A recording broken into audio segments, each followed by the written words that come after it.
All right, we're back at the Terralago Vineyard. It's now the end of September, and we're out looking. I mean, the grapes are looking beautiful this year.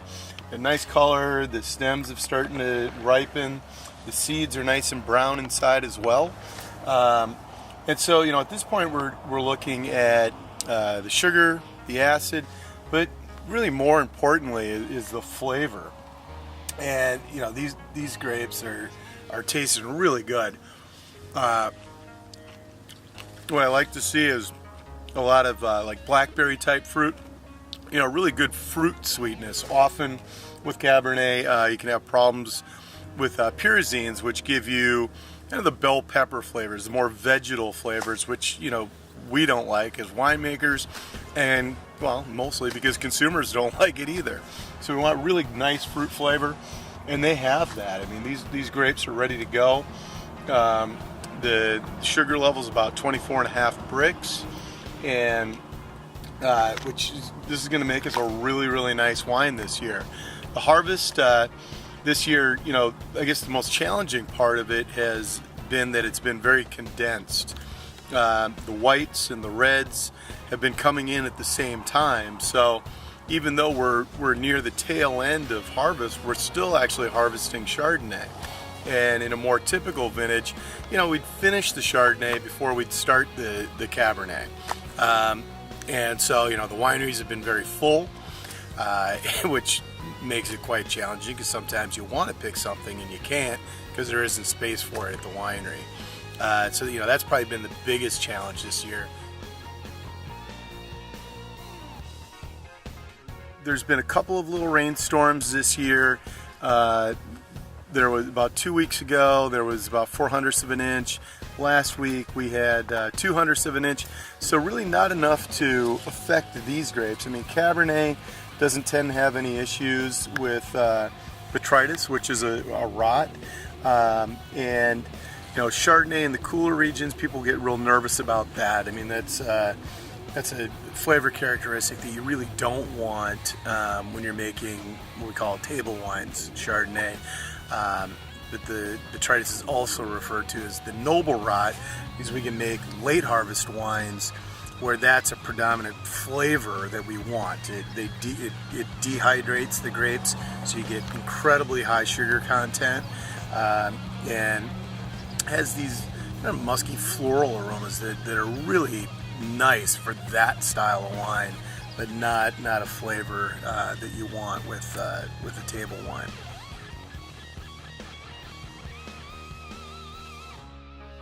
So this week they're going to come in, and in this vineyard it's actually hand harvested. So a crew will come in and they're going to pick every one of these clusters. They did a really nice job out in this vineyard. Sometimes we'll get laterals, like this would be considered a lateral, where you have a shoot coming off here, and sometimes it'll actually throw more clusters, but they're what we call second crop because they're a month or two behind the crop that we want. So that's fruit that we not want to pick because it wouldn't be ready until December or January.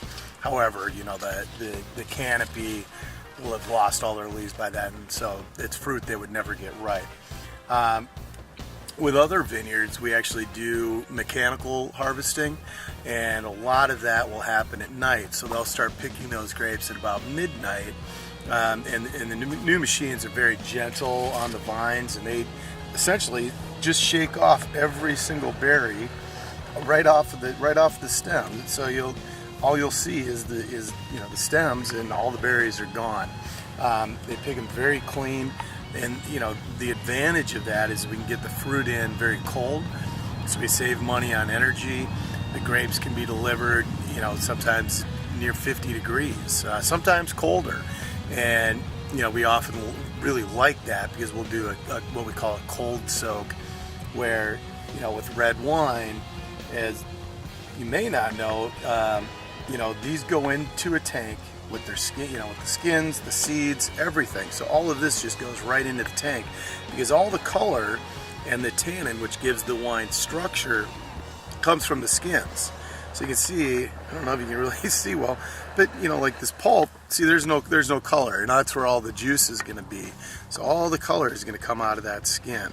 So we need that to ferment together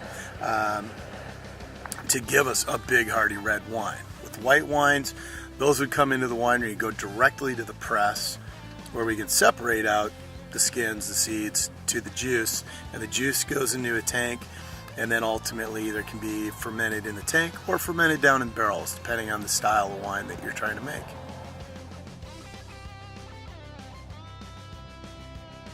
The 2014 harvest is really shaping up to be a memorable one. We've had really great back-to-back vintages, 2012, 13, and then now 14. We're really looking at great quality. You know, we had some rough ones. 2010 and 11 were very difficult for us because we had a lot of rain. And like I said, rain can be detrimental, you know, especially when you're getting inches of rain and it stays cold. And they really had detrimental effects on the grapes where we didn't get the sugar levels. So we've been really excited to have 12, 13, and then now 14. That back-to-back-to-back, a three-peat of great vintages. So really excited.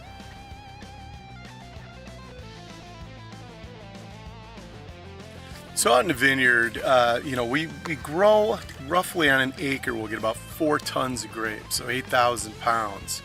And with those 4 tons, you get about 160, 170 gallons per ton. Therefore, 4 tons is going to be about 680 gallons, which is roughly 266 cases of wine, or I guess what, 3,600 bottles of wine. So it's quite a bit, and a lot goes into making all that happen.